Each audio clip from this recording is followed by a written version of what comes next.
amis Capricorne, c'est à votre tour pour votre tirage général pour le mois de mars 2025. Donc général, tout domaine, hein, professionnel, personnel, sentimental, spirituel, voilà.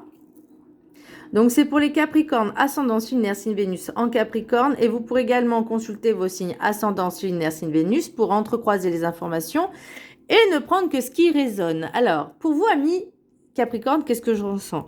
Le besoin de changement, le besoin de changer d'énergie, le besoin également de prise de conscience. Et je trouve qu'il y a une espèce de douceur qui est chez vous pour le mois de mars. C'est voilà, c'est ce que je ressens en tout cas au niveau, je vais pas dire énergétique parce que, enfin, si à peu près, mais vraiment dans l'ensemble. On va regarder ça tout de suite. Mais c'est ce que je ressens. Petit message d'Ho'oponopono. La guérison véritable survient seulement lorsque je décide de vivre dans mon être. La guérison du corps, de l'esprit et de l'âme survient lorsque nous décidons de vivre nos aspirations et les élans de notre cœur. Bah là, c'est ce que je ressens au niveau personnel, mais aussi professionnel. Donc, vous avez envie de changement, vous avez envie finalement de trouver quelque chose qui soit en accord avec vous-même et être bien dans tout, dans tout en fait. Si vous vous sentez bien à votre travail, bah, vous aurez envie d'y aller, de travailler, d'y aller tous les jours sans avoir forcément la boule au ventre. Alors au niveau sentimental, il y a peut-être des choses à travailler de ce côté-là parce que je ressens encore l'emprise. Alors est-ce que c'est cette dépendance affective qui... vous avez besoin de vous accrocher à quelque chose alors que c'est pas nécessaire. Vous pouvez le faire vous-même. Voilà. Mais sinon, au niveau spirituel, je ressens vraiment cette élévation et ce changement finalement, cette prise de conscience que vous avez besoin de faire quelque chose qui vous plaît, qui vous stimule et qui soit en accord avec vous, avec votre âme, votre corps et votre esprit. Vous voyez, vraiment être en alignement parfait. Pour vous, en tout cas, ça sera parfait.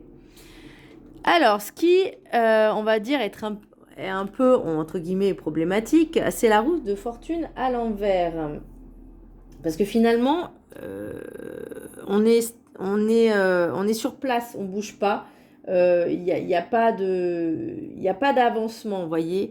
Alors, est-ce que c'est parce qu'il y a un petit côté impatient ou peut-être parce que vous attendez des réponses ou peut-être parce que vous avez peut-être aussi la difficulté de faire des choix, de prendre certaines décisions qui, vous savez qu'elles seraient bonnes pour vous, mais juste parce que vous avez peut-être peur de l'échec, mais ça encore ça se travaille. Vous avez peur finalement de l'inconnu, du changement, hein, c'est possible. C'est peut-être pour ça justement qu'on a la roue de fortune à l'envers. Alors, au niveau personnel, donc dans votre vie de tous les jours privée, on a femme, travail, boomerang, retour et chance. Je prendrai le dos de deck après. Donc femme, travail, boomerang, retour, chance. Donc c'est pour une énergie féminine. Et vous avez envie, pour moi, de faire finalement, il y a une opportunité qui s'offre à vous, qui se présente à vous. Alors peut-être au niveau professionnel, mais c'est aussi un travail de développement personnel, puisque là, avec la spiritualité, on a quand même cette élévation, c'est donc avancement, on change d'énergie. Donc il y a déjà un travail peut-être que vous avez fait justement de coaching au niveau professionnel, privé, ou cette prise de conscience qui se dit maintenant, il faut que je change certaines choses dans ma vie. Donc, ça peut être du coaching en développement personnel, ça peut être du coaching professionnel, ça peut être des soins énergétiques ou des prises de conscience en faisant de l'hypnose ou ce genre de choses. Vous voyez, il y a vraiment une prise de conscience pour moi dans tout domaine. Alors, qu'est-ce qu'on a en deux decks là? Parce que moi, j'ai vu distance. Ouais. La distance, alors je l'ai également avec le professionnel, donc mutation, déménagement dans une autre... dans une autre peut-être ville, région, pourquoi pas, mais carrément aussi de changer de travail. Vous n'avez plus envie de faire ce que vous avez envie. Là, la prise de distance, c'est peut-être justement de vous éloigner de ce qui ne vous convient plus. Parfois, c'est difficile. Alors, l'accusation, je pense que c'est pas forcément vous, mais enfin, ça peut être vous, en disant, si dans la situation que vous vivez, à un moment donné, il faut dire les choses. Et finalement, de dire ce qui ne va pas, pourquoi pas essayer de tenter une négociation, une rupture conventionnelle. Mais vous, ce que vous recherchez, voilà, c'est la tranquillité. Miroir magique, vous êtes protégé. Donc, quelque part, c'est un mal pour un bien. Enfin, c'est même pas un mal, parce que pour vous, c'était quelque chose de nécessaire à faire. Le miroir magique, oui, certes, c'est la protection, mais en tout cas, c'est le choix que vous allez faire sur la bonne voie qui sera beaucoup mieux pour vous. Alors, l'accusation, comme je disais, ça peut être vous, ça peut être l'autre en face, la situation, le travail, l'employeur ou peu importe, qui va dire, mais tu ne peux pas partir comme ça, mais qu'est-ce qui te prend? Enfin, vous voyez, ce genre, c'est vraiment suivant votre situation. Mais en tout cas, la prise de distance, elle est nécessaire. Déjà pour vous retrouver, vous recentrer et finalement réfléchir à ce que vous avez envie de faire vraiment dans votre vie. C'est vraiment une introspection, mais dans tous les domaines. C'est comme, alors j'ai envie de dire, une crise existentielle. Mais c'est se poser les bonnes questions. C'est peut-être pour ça qu'on a le chariot, c'est que pour l'instant, on va dire stop. Je fais le bilan de ma vie et je regarde ce qui va, ce qui va pas. Et ce qui va pas, je veux changer. Je veux changer ça. Au niveau professionnel, on a schéma répétitif. Alors ça, c'est avec l'Oracle Pro, hein, ou Pro Oracle, je sais plus, je l'ai acheté sur Vinted. Donc schéma répétitif, projet naissance, mutation, déménagement, tourisme, hôtellerie, restauration, énergie, environnement, écologie. Donc, schéma répétitif, c'est peut-être parce que justement, à chaque fois que vous êtes dans cette sphère professionnelle, il y a peut-être quelque chose qui ne va pas, c'est toujours la même rengaine, c'est toujours les mêmes choses, c'est peut-être toujours le même boulot aussi. Là, on a projet naissance. Donc, pour moi, c'est vraiment ce retour à soi, cette introspection qu'on a fait. Ils sont dire, OK, j'ai envie d'apprendre un nouveau métier. J'ai envie de faire autre chose. J'ai envie de partir ailleurs dans de nouvelles aventures qui seraient susceptibles de convenir dans un meilleur environnement pour moi, parce qu'on a énergie, environnement, écologie. Alors ça peut être également, puisque là on prépare aussi tout ce qui est vacances estivales, vous savez, pour tout ce qui est tourisme, hôtellerie, restauration, le travail saisonnier. Alors pourquoi pas, peut-être ça sera de l'intérim, hein, on ne sait pas. Mais en tout cas, voilà, vous avez envie peut-être de commencer une nouvelle vie. Alors peut-être vous allez commencer dans l'hôtellerie, la restauration, peu importe, le tourisme, dans un premier temps, histoire peut-être de marquer un petit peu votre territoire, de repérer un peu, de vous sentir à l'aise là où vous habitez. Et pourquoi pas faire quelque chose, peut-être un endroit, ça peut être, alors moi je sais que j'aimerais être en Bretagne ou en Vendée, mais voyez, quelque chose qui change totalement finalement de ce que vous avez toujours connu. C'est comme si là, vous faisiez quelque chose qui ne vous convenait pas à chaque fois. Alors peut-être, ça peut être des petits boulots, hein. Ça peut être des petits boulots. Ça peut être également, ce que je viens de faire tilt dans ma tête, que ce soit des personnes qui travaillent ou pas. En tout cas, le changement, il est là. Le déménagement, il est là. Cette nouvelle mutation, ce nouveau projet, il est là. Ça peut être également des personnes qui vont ouvrir des chambres d'hôtes. Voyez, avec l'énergie, l'environnement et l'écologie, et qui seront en accord avec eux-mêmes. Par exemple, des personnes qui vont ouvrir des chambres d'hôtes dans le milieu, je ne vais pas dire montagnard ou la campagne, avec tout un système et un écosystème.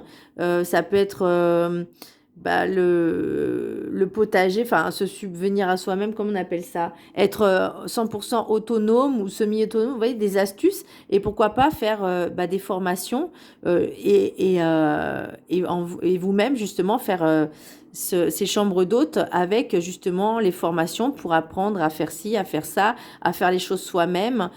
Pourquoi pas faire le miel? Alors je sais pas, je voyais récolte de miel. Pourquoi pas? Enfin voilà, c'est vraiment pour certaines personnes, elles ont ce projet de vie. Et c'est vraiment un projet de vie. Donc, qu'on travaille ou pas, parce que même les personnes qui sont à la retraite, elles peuvent toujours faire ces chambres d'hôtes. Alors, peut-être pas autant, mais voilà, peut-être 1 ou 2 chambres d'hôtes, faire découvrir la région, découvrir certaines astuces aussi, faire découvrir certaines astuces, ou en tout cas ce nouvel environnement. Ça peut être également, je ne vais pas dire des retraites spirituelles, mais pourquoi pas faire des... Alors, je ne sais pas pourquoi j'ai chambre d'hôte, hein, vraiment, avec pour objet justement l'environnement, reprendre, se ressourcer, et qui sera vraiment en adéquation avec vous-même et que vous serez en alignement avec le corps, l'âme et l'esprit. Ça peut être pas mal, hein. Ça peut être pas mal, ça peut être très intéressant. Et d'où forcément la mutation déménagement, parce que vous allez peut-être acheter une maison ou je ne sais pas, mais en tout cas le projet il est là. Au niveau sentimental, donc avec le Deep Love, donc on a l'emprise, on a rendez-vous, on a communication, naissance et pause. Alors naissance c'est réalisation, origine, donc ça peut être la racine aussi, hein. Ça peut être l'amour de ses enfants. La pause, besoin de prendre du temps pour soi. Aussi, ça peut être une petite pause, je ne vais pas dire en stand-by, mais voilà. L'emprise, ça ne sera pas forcément, ça ne pourra pas tout vous parler, d'accord? Donc, vous prenez vraiment que ce qui résonne. Parce que les personnes qui sont super bien en couple, que tout va bien, qui ont ce projet-là, il n'y a pas forcément d'emprise, voyez? Donc, voilà, ça ne parlera pas forcément à tout le monde. Donc, l'emprise, c'est pour moi cette dépendance un peu affective. Alors, pour les personnes qui sont soit en couple, et il y a toujours des hauts, des bas, c'est toujours en montagne russe, et à un moment donné, c'est plus possible. Soit également, c'est des personnes qui sont célibataires et qui sont accrochées à un espoir que l'autre daigne l'aimer, alors que le plus important, c'est de s'aimer soi-même. Donc l'emprise, ça peut être aussi, alors je ne vais pas dire les addictions, mais vraiment quelque chose où pour moi c'est comme si on était accro à quelque chose dans l'espoir de compenser, que l'autre compense ce qui manque en nous. Et ça se travaille. On a rendez-vous, communication. Alors profitez, ça peut être également... je veux dire, en lien avec le professionnel, mais bon, c'est pas forcément une bonne idée si vous connaissez pas forcément trop la personne. Et même si on connaît bien la personne, on peut avoir des surprises parfois. Donc là, ne mélangez pas tout. Voilà, ne mélangez pas tout. Là, on va dire que profitez des bons moments. Le sentimental, c'est aussi tout ce qui est familial, relationnel en général. Donc, à mon avis, c'est peut-être aussi, il y a quelque chose avec les enfants ou les parents, peu importe. Mais vous avez besoin de... Vous voyez, on a interruption momentanée. On a peut-être besoin justement de faire une pause avec les enfants ou les parents. Vraiment de calmer le... Parce que peut-être c'est trop. Il y a des parents... qui sont invasifs, vous voyez, qui sont intrusifs, invasifs. Et ça, c'est pas bon pour le couple. Parce qu'à un moment donné, on a envie de se retrouver un peu seul, surtout si toute la semaine, vous travaillez, le week-end, vous avez, alors pour ceux qui sont au week-end, besoin des moments à deux. Et puis à chaque fois, tu as toujours la belle-mère ou le beau-père, alors j'ai la belle-mère, la mère ou le père aussi. C'est surtout la belle-mère ou la mère, hein, qui vient squatter un petit peu. C'est bien, mais des fois, faut dire juste les choses. Écoute, là, j'ai besoin de respirer, j'ai besoin de souffler, j'ai besoin d'être seule, en fait. Voilà. C'est pas de l'égoïsme, c'est juste un besoin. C'est pas égoïste, c'est un besoin.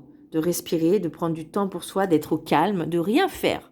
Voilà, juste être là et rien faire, se reposer. Ça fait un bien fou. Parce que comme ça vous permettra aussi d'être plus en adéquation avec vos réflexions, à réfléchir, à mettre vos idées au clair, plutôt que quand on est entouré, ça peut partir en brouillon. Vous voyez ce que je veux dire? Alors, au niveau spirituel, Franchement, je trouve que vous avez un tirage assez sympathique quand même. Alors, l'oracle spirituel, nous avons, j'espère que vous voyez les cartes, voilà. Nous avons l'élévation, donc c'est l'oracle de la triade, hein, l'élévation, énergie, frère, fusion et choix. Donc, je vous disais tout à l'heure, ce changement d'énergie, cette prise de conscience, parce que pour moi, on me dit, tu as ouvert tes yeux, vous avez pris conscience qu'il y a des choses qui n'allaient pas et qu'il fallait mettre en place un changement. Ce changement, il commence à s'opérer. Déjà au niveau énergétique, au niveau prise de conscience, l'élévation, c'est aussi ce besoin de se reconnecter à soi-même, à ses vraies valeurs, à la nature, à quelque chose de plus grand. Vous voyez, on change totalement d'énergie. Frère, pour moi, c'est aussi... et la fusion, c'est les guides Alors peut-être des personnes vont vous aider, mais en tout cas, ou certaines personnes vont peut-être vous donner des conseils qui vont vous stimuler, vous aider à vous orienter finalement, à conforter vos choix. Parce qu'on a le choix, même avec l'oracle pro, on a choix et décision. Donc vous voyez... on vous dit, c'est bien parce que tu es sur un projet de vie qui va te motiver, qui va te stimuler, qui va vraiment te retrouver en paix avec toi-même finalement. Moi, c'est ce que je ressens. Vous voyez, que ce soit, vraiment un projet de vie et vous pouvez l'allier au professionnel, au sentimental aussi, parce que le relationnel, c'est aussi avec vous-même. Avec quelque chose qui est en harmonie avec vous-même. Et le personnel, forcément, ça va de soi, puisque ça va ensemble. Donc vraiment, vous êtes, pour moi, c'est vraiment, on vous guide sur quelque chose de, voilà, qui devait se faire, en fait. Donc, lâchez prise sur les doutes. Alors, l'oracle en plus, vous êtes protégé encore une fois. Donc, vous voyez, on a ce nouveau départ et c'est quelque chose qui devait se faire. Vous voyez, quelque chose se termine, ce nouveau départ commence. Alors, en oracle des météores, nous avons mauvais œil, jalousie. Certaines personnes, voilà, comme je disais, ne voient pas d'un bon œil forcément ces projets-là. Parfois, il faut les garder en soi. Ça peut être, encore une fois, des membres de votre famille. Hein, parce que oui, les parents peuvent être toxiques, les enfants peuvent être toxiques, nous-mêmes, on peut être toxiques. Donc, voilà. Si vous ne parlez pas de votre projet tant qu'il n'est pas réalisé. Il y a le blocage karmique qui est un petit peu en contre. Alors, ce blocage karmique, c'est peut-être pour ça qu'on a la roue de la fortune aussi à l'envers, c'est que ça stagne. Parce que peut-être des traumas de vie antérieure qui se répercutent sur cette vie-là, dans le sens où la peur d'échouer, la peur d'échec, la peur d'être ruiné, la peur de... Mais ça encore une fois, ça se travaille. Alors, je vais même le dire ça pour moi, mais c'est vrai que c'est compliqué de dire, il faut croire au divin, il faut croire en l'univers. Voilà, si ça se présente à vous, n'hésitez pas, faites-le. Sautez le pas. Note à moi-même. Et là, on a amour durable et changement imminent. Donc, vous voyez, le changement, il est là. Et vous allez vous choisir vous-même. Pour moi, l'amour durable, c'est vous, c'est vos ressentis, vos émotions. Être en accord avec soi-même, pour moi, c'est l'amour sur du long terme. Puisque vous vous aimez, vous. Enfin, je ne sais pas si vous voyez ce que je veux dire. Mais c'est la relation avec vous-même. Elle va jusqu'à la fin, jusqu'au bout et bien au-delà. Donc là, on a sur cet amour durable, c'est l'amour avec vous-même.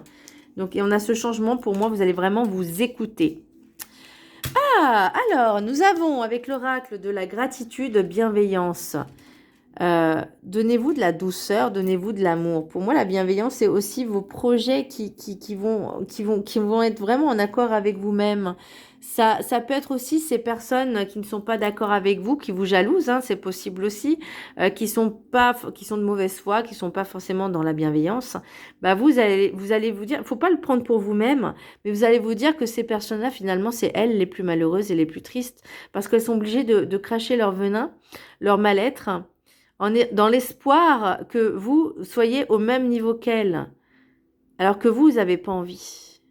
Et c'est comme si vous allez leur donner un peu de douceur, un peu de la compassion. Alors, je vais vous lire je vous laisse le prendre en capture d'écran et je vais vous lire le texte qui est associé. Elle est belle cette carte. Enfin, de toute façon, elles sont toutes belles ces cartes. Moi, j'aime les belles cartes. Alors, 8. Bienveillance. Je vous laisse prendre la capture d'écran. Le texte, vous pourrez le lire 1 ou 3 fois par jour pendant 21 jours.